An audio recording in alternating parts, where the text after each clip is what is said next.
Hello and welcome to 100% Real with Ruby. Today I have Dr. Gary Mendoza on, and he is the GOAT of behavior change, of mindset change, of anything anything to do with change that kind of behooves us, because it's like this elusive goal that we want to change to this dream destination. But there are so many things that pull us back, so many things that keep us trapped. And we were just talking before I started the podcast on what Gary sees to be one of the biggest barriers for reaching our results. And it's not in forming the habit, just like it's not in starting any challenge, starting any plan, because the starting is easy. It's what happens after that initiation. But something I think that will be really important to first touch on before we go into how easy it is to relapse is, why is it that we become more prone to this relapse? Is it to do with our mindset behind the change? Is it to do with our motives behind the change? What usually precedes this tumultuous flat? And with that, you can reintroduce yourself again as well. All right. Okay. Well, thanks for inviting us on. Hi everyone. I'm Dr. Gary Mendoza. I've been a personal trainer for 28 years now. I've got a first degree in applied human nutrition and a PhD in men's weight management. And I'm a qualified sports dietitian with Sports Dietitians Australia. So I've got a pretty kind of broad range of clients, from elite athletes right through to general public. One of the things that kind of got me into behavior change was I can screen people and kind of decide whether they're ready to change or not. And when we did this in New Zealand, actually, with the Maori South Pacific Islanders. And we found that, yep, we can screen people, decide. But the Manawatu region wanted to use the research and use it as their weight management product. So they said to me, well, what do we do if somebody's not ready to change? And I thought, oh, never really thought of that. And so that's really how I got into behavior change in depth, because it was like finding skills that will enable people to make that initial change, but then more importantly, allow them to maintain those changes. So off the back of my PhD, I've now trained in motivational interviewing, and I was fortunate to be trained by Stephen Rolnick and Bill Miller, the two guys who actually invented MI, basically. I've trained in counselling and in CBT. So now I've got a pretty good handle on what's required for behaviour change. So to answer your question, why do people backslide? I think part of it is because it's a thing we call barrier underestimation. So when people start a program, and it's a recognized scientific phenomena, psychological phenomena, people underestimate how difficult it will be to lose weight, get fit, whatever it might be. It's almost like we forget all the other times we've tried to get fit or we've tried to lose weight. It's almost like our brain goes, they don't count. We won't look at those. And so people come in with a real enthusiasm, and kind of they're highly motivated to go, yeah, I'm definitely going to do it. This is going to be the time. And often they're looking to their trainer to be the person that's going to get them there. And that's about the last thing that's going to happen. The trainer can point them in the right direction, but the effort is going to be on them. And so they come in with this kind of really highly motivated. And then as the weeks go by, real life happens, or as the Americans like to say, shit happens. And bit by bit, things get kind of teased away. So they might have been doing something. They might have been getting up early every morning to go for a walk or for a run. And then they think, oh, well, I won't quite do that. I'm not quite up to that this morning. So I'll give it a miss this morning. And so basically what happens is they chip away at some of the good behaviors. Now, the reason this happens is when you've kind of put weight on, when you're unfit, whatever, you will have established a whole bunch of habits that sustain that kind of type of lifestyle. And the brain does that on purpose because it's trying to make life easy. The brain likes to be able to kind of get on with other work, because you've only about 8 to 10% of your brain is conscious work. The rest of what the brain does is done at a subconscious or unconscious level. And so that's why we form habits. It's to allow the brain to kind of push everything into the subconscious and unconscious, because if we had to do everything consciously, brain would be frazzled. We would not be able to cope. And so if you think of some of the things that you do every day and you really don't think about it. So the example I always give is, if I was to give you a piece of paper and say to you, put your signature on there, give you a pen, you go, oh yeah, no problem, and sign it. Now, if you think about what has to happen for you to be able to sign your name on a piece of paper, it's huge. You have to be able to pick up the pen in the right way, hold it with the right amount of force, but not too much, hold it at the right angle. You then have to be able to place that pen onto the paper. And in order to do that, your shoulder muscles have got to move to the right place. So is the elbow, so is the wrist, fingers are in the right position. You've now got to coordinate the movement so as the signature is formed. And so all those muscles are now making changes in tension in the tendons and ligaments and everything, and you form the signature. But you don't think about anything. You don't sit there thinking, all right, hang on, I've got to move my shoulder muscle to here, and I've got, oh, I must flex the elbow a bit there. You just do it. That's all habitual. And so there are thousands of things you can think that you do every day that you really just don't think about. And so that's why we have habits. Now, I'll often hear people say, oh, yeah, I'm going to change my bad habit. You can't. That is a complete misnomer. You cannot change a bad habit. You can overwrite it with a new one, but you cannot change it. It is always there. This is why when people maybe try to stop smoking, they often relapse. They go back to the old habit. And the way I like to look at it is, if you think of your brain as a computer, it's got a whole bunch of software programs running in there. And so if you think of something like your PC, every now and again, Windows will bring out an update, and you install that update, and hopefully your PC works happily and all's great. However, from time to time, they'll bring out an update and it doesn't quite work. And so then they'll tell you, revert to the old software. And so you then reverse the action, you go back to the older version of the software. That's exactly what your brain's doing with habits.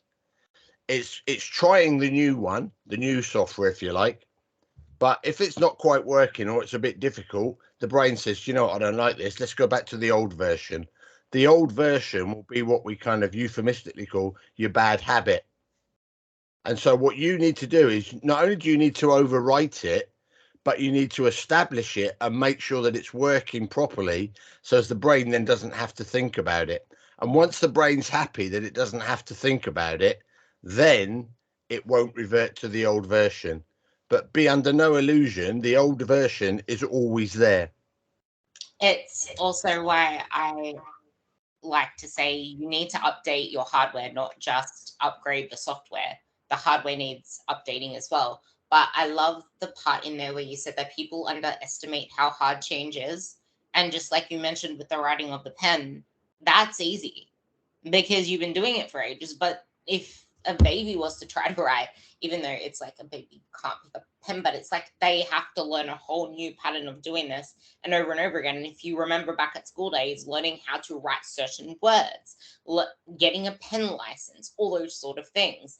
But in underestimating how hard change is, that same like idea can be applied to people that you see on social media.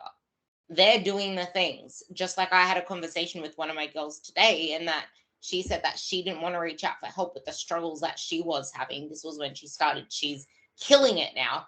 Everything's a ritual. She's turned it into a ritual with her food. And this is the thing, you don't just focus on the end outcome or the product. You focus on the process, creating a ritual out of it. And she's finally done that. But the reason, if she never reached out to me, she would still be struggling. And this was 8 weeks of struggling because she didn't reach out. She finally said that she needs to change something because I kept asking her what's going on. And then we were able to figure that out. But that's the thing. Her reasoning was, I thought that it should just be easy to sort out because look at you guys doing it. I see you doing it and you already are in that mindset of everything's easy. So I thought that I should already have my shit together because I got the stuff that I needed to do it. It's like, no, it's not that easy. Then relate that to other people that are smashing it in their training. They know how to train to failure. They know how to do the exercises. If you go in expecting it to be easy, that isn't allowing yourself a great chance to develop that habit. And this is going to now feed in, because I want to get your thoughts on that, but this is going to feed into what you just related to, in that if the way you change habits is to replace the old ones with new ones, then is change only the product of repetition? And how do you actually change the habits and mindsets of people then, if you can't just create one out of thin air and say, I want to do this? First thing you do is you analyze what the habit is. A habit has always got three components, and the first one is a trigger. So the trigger is, this is what tells the brain this is what we're going to do next. So if you think about snacking, for instance, a trigger for snacking can often be boredom, and so that's the trigger. Then the next part is there's always an action, and so the action will be some type of behavior, something that you do. In this case, snacking, going to the cupboard, having a chocolate bar, having biscuits, whatever it might be. And then finally, there's normally a reward. And the reward will be, in the case of boredom, oh, it's relieved the boredom and the sugar gives me a bit of a hit, so I feel good for that. So we've got the three components. And so now, if you're looking to change that, you don't go, oh, well, I'll throw all that lot out the window. You have to look at each component and go, which bit is kind of pliable? Which bit can we change? So boredom, you most probably can't change that as a trigger. There are always going to be times when you're going to get bored. So in this instance, we can't change the trigger. What we can change, however, is the action. So we could change the snacking for something else. We could kind of add, I always tell people to get a to-do list of things that they can do in 10 minutes if they're bored. And I do literally mean like 10 minutes. You know, it might be clean out the cupboard, go through their old paperwork, whatever it is, just a long list of all 10-minute jobs that they keep putting off. And I said, whenever you're bored and you think, oh God, I'm bored, I want a snack, think to yourself, do you really want a snack, or could I do one of my little actions? And so they do one of the actions.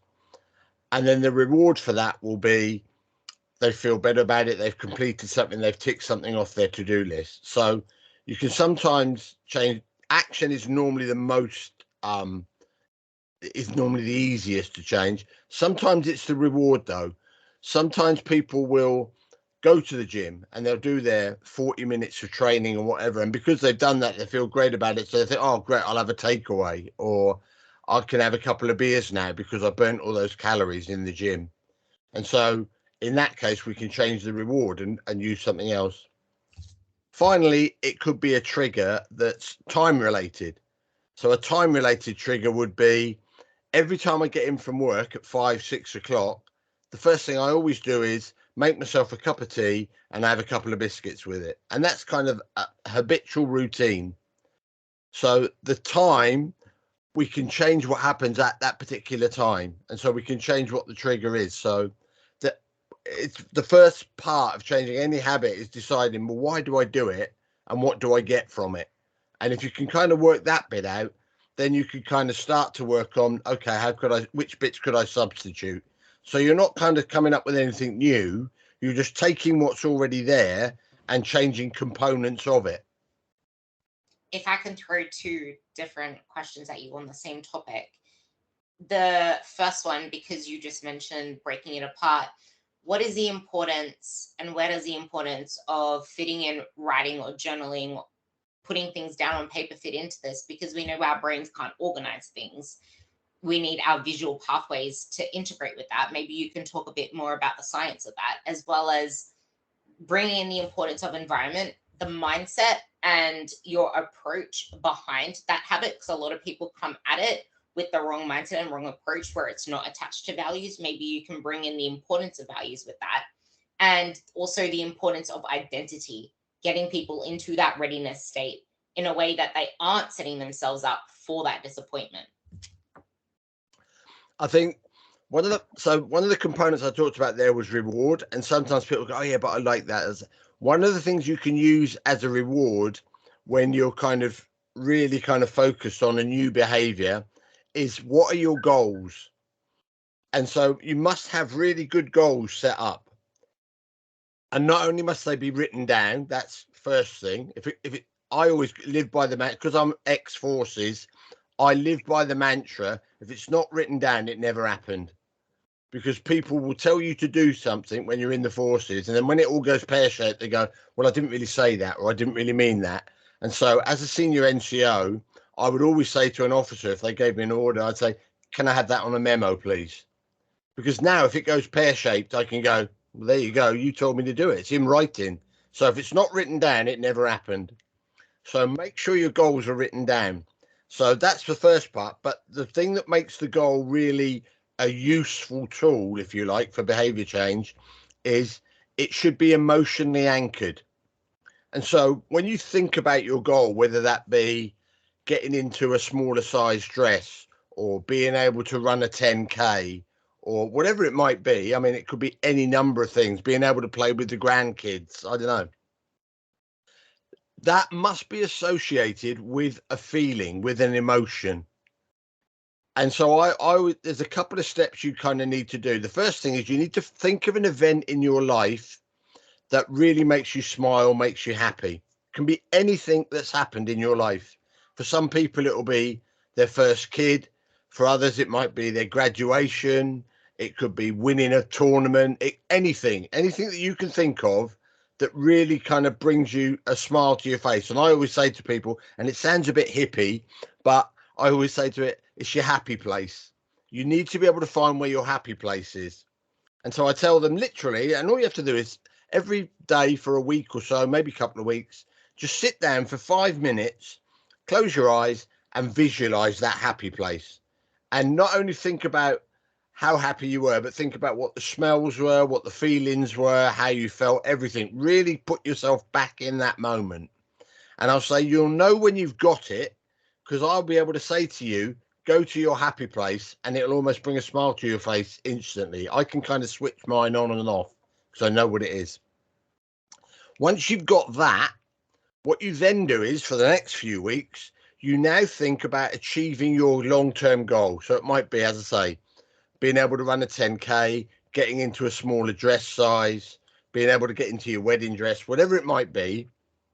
And now you think about that moment, but you associate it with all the feelings from your happy place. And so you link the two together. And so that new goal becomes emotionally anchored. And you want to get to a point where I can say to you, think about your goal, and that brings that smile to your face. Now that's got an emotion to it. Now, how do you use that as a reward? Simply, when you complete something, you complete the action part of the habit. You just think about when you've completed it, has that moved you towards your goal? And of course it has, because you've done an action that's kind of in line with what you want. And that brings a smile to your face. And so now every time, now you can start to use this right across your whole kind of daily routine. If you go into the supermarket and you're trying to decide, should I go for the healthier choice or should I buy some biscuits or chocolate or some lemonade, Coke, whatever it might be, you can just say to yourself, does this move me towards my goal or away from it? And because obviously the unhealthy choices are moving you away from your goal, 9 times out of 10, you will make a better choice. And so emotionally anchored goals are a really key component of making successful lifestyle change because they allow you to always ask that question really quickly to yourself. Does this move me towards my goal or away from it?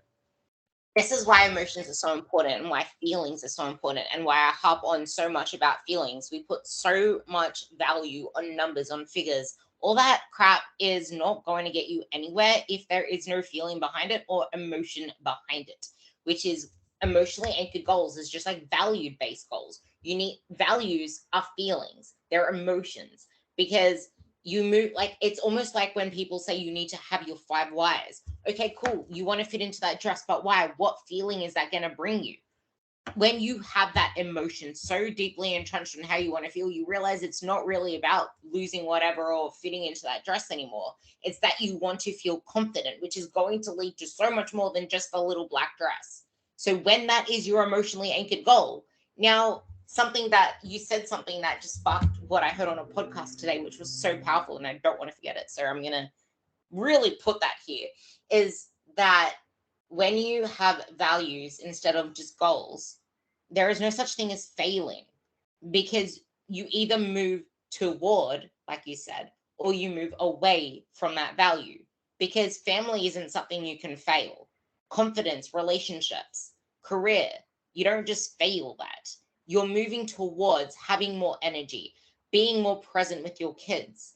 And if what you're doing, having more structure in your food, is now leading you to show up better at work, have more structure in your work itself, be more present with your partner because now you're more confident in your skin because now you got your eating under control. Now you know that, hey, eating in this way makes me feel so good. My gut feels clear. I'm not bloated all the time. I have more energy.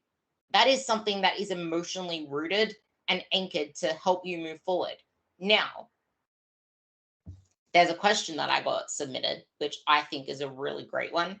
When we get sick, sad, injured, have family emergencies, how do we keep that habit if there's a break in repetition?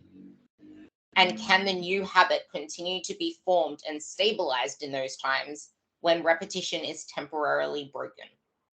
Yeah, 100% it can, because it's all about how you deal with, I don't like to call it failure. That, I mean, the proper term is actually a relapse. And I always say to people, don't call it failure, call it feedback. I said, and you actually need it. We cannot learn anything without something going wrong, because when it goes wrong, we learn from that, and then we think, oh right, okay, well I won't do that next time because it hurt or whatever. So if you, and the best analogy I can give you, because everybody can kind of relate to it, is riding a bike. It's very rare that anyone at any age has got on a two-wheel bike and rode it first time. Generally, people will fall off numerous times, or they'll start with training wheels. So they've got kind of a bit wobbly, or their parents are running along behind them holding the seat. And so each time they fall off or they have a bit of a wobble, the brain goes, oh, didn't expect that. I need to kind of adjust that a bit to kind of get it right.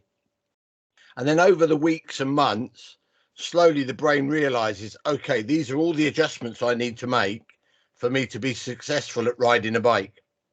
And now you've got a point where you can ride the bike. You've now established that habit because the brain has learned all the little nuances and it's able to kind of deal with all of them. And now you can comfortably ride a bike. And you might not have ridden a bike for years, but I could most probably give you a bike now and you jump straight on and ride it. And so even though we've had a break of however many years, because that habit is so well established and so nuanced in terms of the brain understands all the things that can go wrong, but it knows how to handle them, you easily ride the bike. And so that's really what we're trying to do when we're trying to establish nutritional habits, fitness, exercise habits. We are learning all the nuances that might throw us off track. And if we persevere with it, ultimately we'll get to a point where making those nutritional choices or making those fitness choices just become everyday to us. The problem is, for a lot of people, when they do have that, so when you're riding the bike and you initially fall off, you normally think to yourself, oh, well, I couldn't quite do it, but I'm going to stick with it. Or your parents kind of say, I just rub yourself down and crack on again, and you give it another go.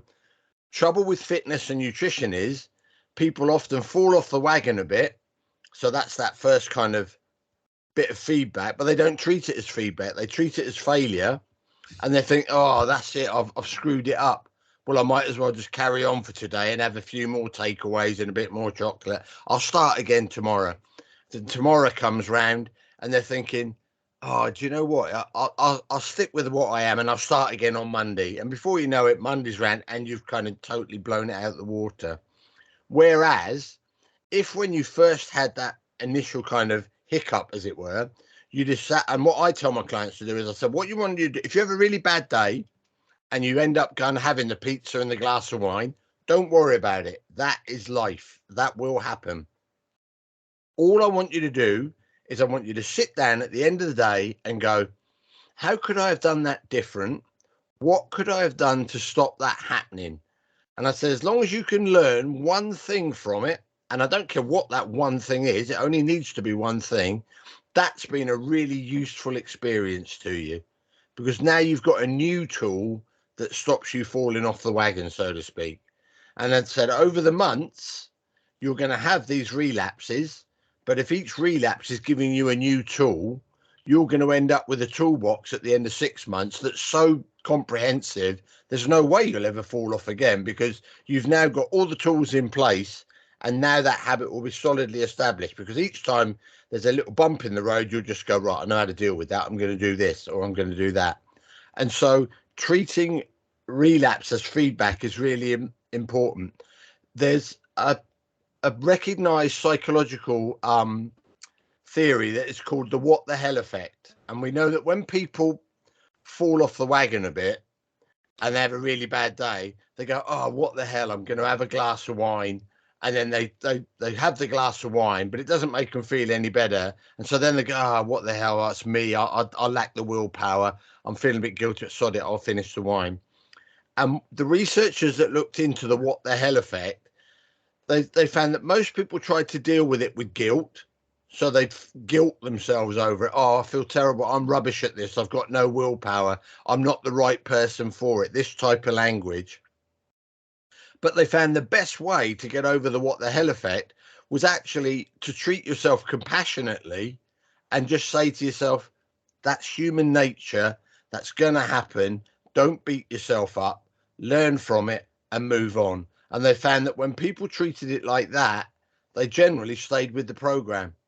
So it's all about how you're going to deal with those bumps in the road, as I call them, when they come along, because they will come along.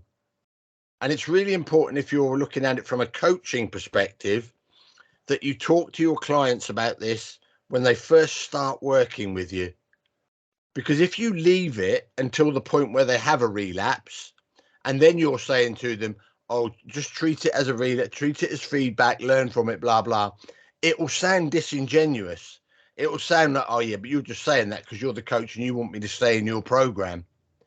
Now, if you've told them about it right at the start, and we're kind of back to that barrier underestimation, where they're coming to you and they're super confident, oh, I've heard you're a really good coach and you're going to be the one that's going to get me to my goals and all this. That's the point to talk to them about relapse. And you can say to them, like, okay, great. It's really good that you're that enthusiastic about it, but I want to talk to you about how you're going to manage your relapses. And they'll go, oh, yeah, but I'm not going to relapse because I'm with you now. And I know this is really going to work. And you kind of have to go, okay, that's fair enough. I accept that. But I'm telling you now, it's going to happen. And this is how I want you to kind of manage it. And so then you talk to them about sitting down, thinking it through, blah, blah. If you've done that, when they have the relapse, 6, 12, however many weeks down the line, it's a lot easier for you to go, remember when we first got together, I talked to you about this and how you manage it. And they'll kind of go, it's in their brain somewhere, and they'll go, yeah, I do vaguely. And now they're more likely to engage with it. So it's really important to address relapse right at the start of the program and think, how am I going to manage that when it happens? Because it will happen. I loved the fact that you used the word persevere. And speaking about managing it, how about comfort food? When you want carbs or sweets or whatever truly does comfort you in the times of stress, what can replace those habits and how can you manage it? What's the alternative? Comfort foods is an interesting one, because comfort food is most probably coming from a place of poor diet. Because if you haven't made, because often people go, oh yeah, but I get the real munchies at 3 o'clock or whatever it might be. And I say, well, I haven't got a problem with that, because that's your brain saying to you, your blood sugar's low, do something about it. I said, but the choices you make at that point are going to be really important. But maybe what we should really look at is, what does your overall diet look like? Because why are you getting those moments where you've got low blood sugar? And often when people get low blood sugar, they're quite agitated, they become quite grumpy, and so they'll often make poorer choices, and then they'll beat themselves up for that because they've made the poorer choice, and so then they exasperate it again. So we're back to that what the hell effect. What And if so it's a lot of this is manage your diet properly in the first place, I think. what if it's stress? You're really stressed out. If you're stressed, then what's happening in a stress is you've got fight or flight response kicks in. And one of the things that happens with that is the brain sends signals to say, right, I'm in a kind of fight or flight mode here. It goes back to prehistoric times. And basically what the brain does is it says, I need good blood sugar levels at this point because I'm going to need to be able to either run to get away from the problem, or I'm going to need to fight to kind of survive. And so it's a natural response then to go for food, generally high sugar foods as well, because that's going to boost the blood sugar. So you have to look at how you're managing the stress and what other things you could do. So I'm a big fan of mindfulness. I think mindfulness is great because it's very easy to learn, and it's a really good tool for managing stressful moments. And it doesn't have to be anything blooming yogi or whatever. You can learn some real simple blooming mindfulness techniques. Like the one I really like, and I kind of do this every morning, is a body scan. And you literally just sit down, close your eyes, and scan your whole body from your toes right the way up to your head, every single muscle, tendon, ligament. And so you're thinking about all the things that are going on. How does that feel down there? What feelings am I get? And blah blah. And by doing that, you're able to kind of get all the other rubbish out of your head. And just doing a quick 5-10 minutes mindfulness will often reduce stress massively, because you often don't make optimal choices when you're stressed. And so having some coping tools is really important. So is it safe to say then that the mindset, identity, and your intention behind wanting to create a habit, wanting to make change is really important, and why just having weight loss as a goal or a scale number as a goal or anything that's unrealistic is where people fall off? I think you have to accept that I agree with you. I don't like weight loss as a goal. I know it's the thing we always use, and I two reasons really. People go and we do it all the time, is sit on everything, lose weight, do this, blah blah. For starters, nobody wants to lose weight. That is a complete poor use of the English language, because what you actually want to lose is fat. So we shouldn't be talking about weight loss anyway. We should be talking about fat loss. And the reason I kind of really advocate that is, if you're losing more than £1 to £2 a week, you're not losing fat. You're losing lean tissue, you're losing fluid, whatever it might be, but you're certainly not losing that much fat. So we need to get real about what we want to do. And so that's quite important. And then, what was, so yeah, so that's not realistic, but it's what you want to get from it. So people, so like you said about like the little black dress, it's like, well, it's all very well being able to get into the little black dress, but what does that give you? And actually, when you really start to kind of think about it, it's like, do you know what? It's not about the little black dress, is it? It's about feeling better about myself. It's my self-confidence. It's my ability to be able to go and play with the grandkids or whatever. But we want to pin it on a number. And I'm not a big fan of that, because numbers will only take you so far. I always say to trainers and my clients, I say, okay, yeah, it's great that you want to lose that weight, and that's a good starting point. But think about what that will give you, and think about the health benefits of it. Because often people overlook that. They'll be training for 4 weeks or whatever, and they've improved their diet, and they go, no, I'm not really seeing much difference on the scales. And I'll say to them, how do you feel in yourself? And they go, oh, well, I feel like I've got a little bit more energy, and I'm able to do this and I'll do that. And it's like, so you're starting to see some health benefits then. So shift the focus of why you want to do it and get a real clear picture of what it is you're trying to get out of this, because 9 times out of 10 it's not the weight, it's a whole bunch of other stuff. And really kind of digging into that is quite important. And as a coach, it's your role to help the client find what those real reasons are behind that. And so using things like Socratic questioning, or as I always call it, the annoying kid.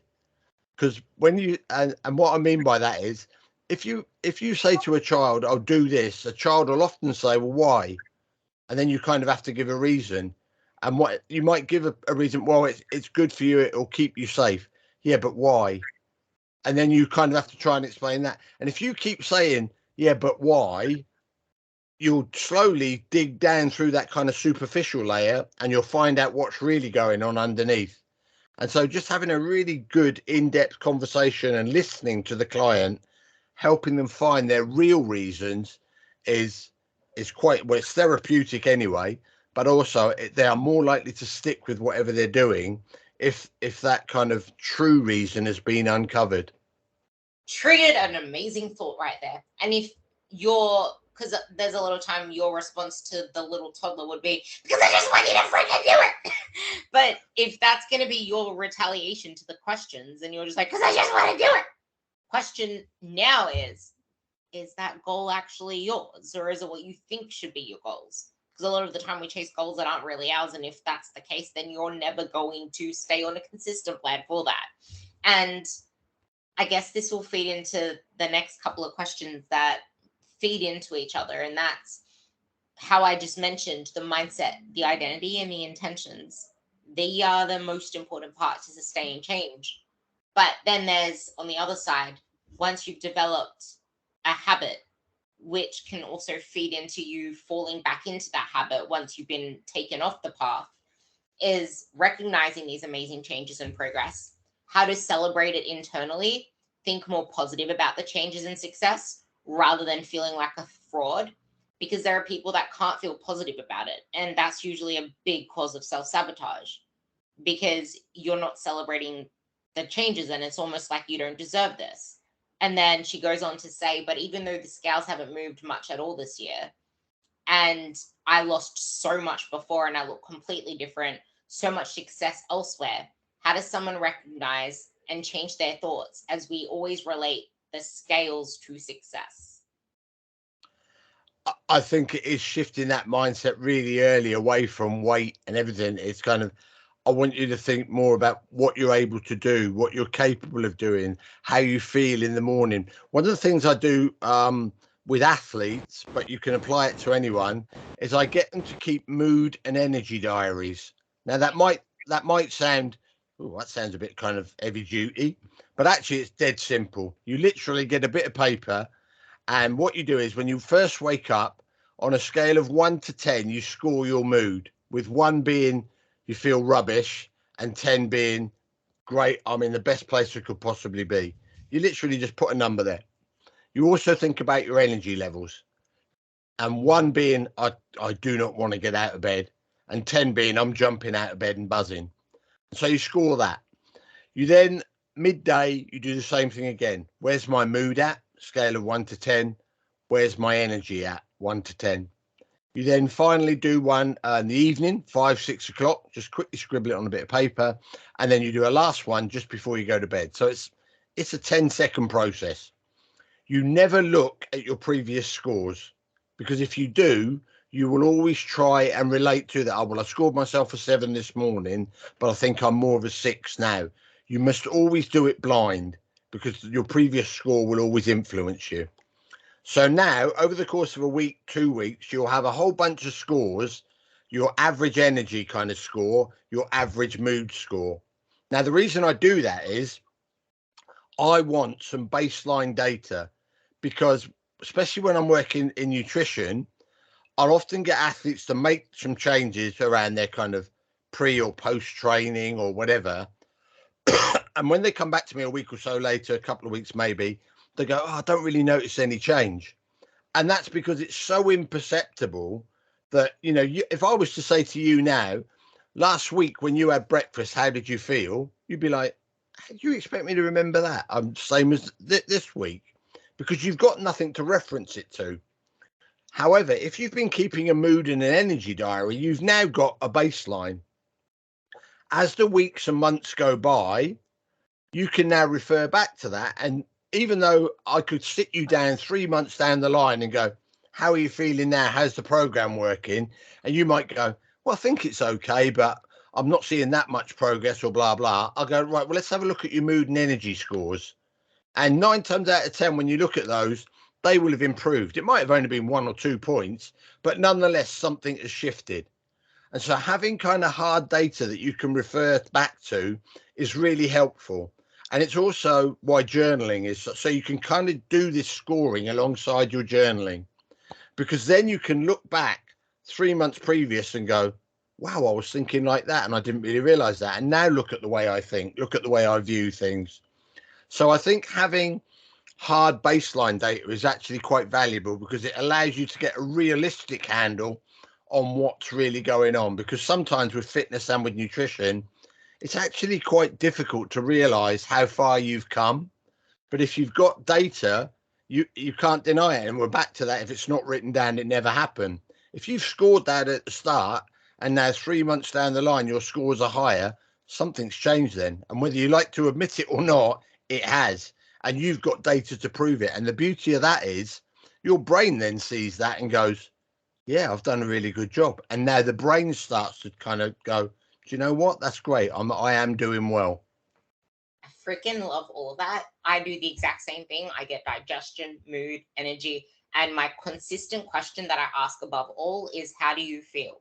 It's not just the fact that the scales are the limiting factor here. It's just having appearance-based goals in general. That's the same as a little black dress. That's everything that we've just been saying. Just having aesthetic goals is not enough to keep you going. You need to have feeling-based goals, because body image is never about the body. I have plenty podcasts on this. You can have the most amazing body and still not feel happy in it. You can chase lean, lean, lean and still want to get leaner because you are still not happy in that. Being lean or getting lean is not a valid goal. Well, it is a valid goal, but it's a ridiculous goal, just like the scales weight one. This is where self-talk is really important. And this can be a big reason why coaches are so valuable in this process, because the right coaches, the good coaches that do this stuff, the ones that have got Gary's course done, because he has a stages of change course. I think non-coaches, I think non-coaches can also do that as well. But this is where it all is, the insides, because it's the transformation on the inside that makes the one on the outside possible. You can make all the transformation on the outside and still make zero progress because your inside stayed the same. If you clicked your fingers and you got the goal body, but nothing else in your life changed, you're still going to be miserable when you get home at night. You're still going to be slugging your feet when you get to the work office in the morning. And coaches, the right ones, will teach you how to look for success outside of your little box, outside of your narrow definition. They'll show you progress in other ways. This is what I always help my girls with. I like shifting their mindset, and I like injecting them with confidence, because there is nothing that you can trade for that unshakable confidence, which, again, same as relapse, you're going to have moments of that. You can have a great body image and still have bad body image days. You can have your habits all in line and still have bad habit days, which is why I really want you to now sing with me on the frustration of the post that goes around. It takes 21 days to create a habit and 66 to automate it. Go for it. Absolutely no evidence in the literature, scientific literature, that says it takes this many days to form a habit. There is absolutely none. There is lots of kind of hypotheses around it might take this many weeks or that. But if you look at reviews of habit literature, you'll normally see figures quoted of anywhere from 150 odd days right through to 350 odd days. And I think it very much depends on A, the person, what their mindset is, but B, how long have they done this for? You know, if you've been doing something for 30, 40 odd years, you are not going to undo that in 6 weeks, because the brain has well and truly got that ingrained. And so habits that have been there for longer, and this is just my kind of hypothesis on this, I think take longer to undo. And you have to really buy into this process of, this is going to be a 6 month, 1 year, 3 year, 5 year deal. And it's incremental. But, and this is why I don't like coaches that sell the 6 week or the 12-week transformation program, because it's like, well, that's complete BS. You're very unlikely to have changed the habit in 6 weeks. And yeah, you might have lost a few pounds in 6 weeks or 12 weeks with some magical diet program. But you're not going to maintain that. You're going to go back to your old habits, because that's what kept your brain comfortable. That's what kind of kept you comfortable. And you'll revert to type. And so you kind of have to buy into this idea. It's a long-term deal. and it's very unlikely you're going to get instant answers, but it's incremental. So if you are doing things like journaling, mood, energy diaries, you will see those changes. They're very small and imperceptible almost, but they are there. And so it's really important when you start any program to not view it as, oh, well, this is something I'm going to do to get fixed. It's not. You have to buy into the idea that this is going to be a new lifestyle for me. This is going to be a new way of doing things. And it might take me a long time to get to the point where I want to be. And interestingly, as you start to go through that kind of transformational change with diet, with exercise, activity, your goals will shift because the brain is learning new things. So what was really important to you on day one, by the time we get to week 12, week 24, whatever it might be, there might be a whole new focus in terms of, oh, actually, it's this. So one of the things in motivational interviewing that we look at, every time you work with a client, every time you have a consultation, you go through certain processes. The first one is engaging, which is just getting on board with the client, finding out how their week's been, kind of making sure we've got good empathy. The next phase is focus. And we always do that phase, regardless of how long we've been working with that client. We always check in and make sure that the focus for this week is the same. And you might think, well, that's a bit daft, because surely, you know, if somebody wants to lose weight, the focus is always going to be lose weight. It won't be. By the time you get to week 6, 8, 12, whatever it is, and when you're talking about focus, their focus may have shifted from, well, I know it's my nutrition, but I want to look at this aspect of my nutrition. And so that focus is shifting all the time. And it's really important as a coach that you understand that your client's focus will move. And you as a coach need to be on board with what that focus is and help them work towards that. I think this is really important for the clients themselves to understand as well, because we stay so focused on our old goals and so riveted in our old mindset that we don't allow our goals to evolve. So I love that whole goals will shift. And now maybe you guys can make sense of why you always hear me mention that goalposts will move, that you need to allow yourself to accept this new goal. It does not mean that you are giving up on your body. It does not mean that you're going to gain weight, lose progress, blah, blah, blah, go back to where you were. This is you evolving. And I think this is the perfect way to sum this up, if there is anything else you want to add to it. But this is why the process is the whole damn goal. The process is the whole damn goal, not the product, not the result, not what you think your goal is. The process is the goal. That is life. Where do you want to see life at the end? Where do you want to be at the end? How do you want to feel at the end? Is there anything else you want to say about the importance of focusing on this process, on feels and on habits, and what we want out of them, to sum this whole thing up? And Yeah, I mean, I think the way to think of this is think back to when you were a teenager and what was important to you then. Is that as important to you now? And I guarantee it won't be. And that's part of that evolving. That's part of the process has changed. So what's important to you when you start as a teen, when you first start work or whatever it might be, that will change by the time you're in your early 20s.